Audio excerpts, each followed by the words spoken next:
ஏதாவது ஒரு கதை சொல்லு. ஒரு வீரனோட கதையை கேளுங்க. வீரனோட கதை.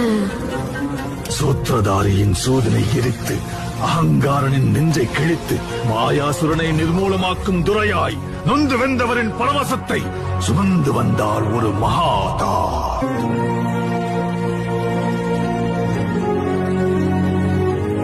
பயந்து மருகி பதரை சுருங்கிய சந்திரன் முகிலின் முந்தானையில் அஞ்சு ஒளிந்திருக்க ஜோதியாய் ஒரு பெண் எரிமலை ஒன்றை பெற்றெடுத்தார். எரியும் தீயினில் பொழியும் மழை போல் சாவின் வீட்டினில் காலனை வென்றவர். ஆணவத்திற்கு எதிராய் கிளர்ச்சி ரூபத்தில் லங்கேஸ்வரனுக்கு எதிராய் வெள்ளேந்தி நின்றார். எரியும் ஜமதக்னி கோபத்தை மீறி சர்வமும் தான் என்ற பரமனை வினவினார்.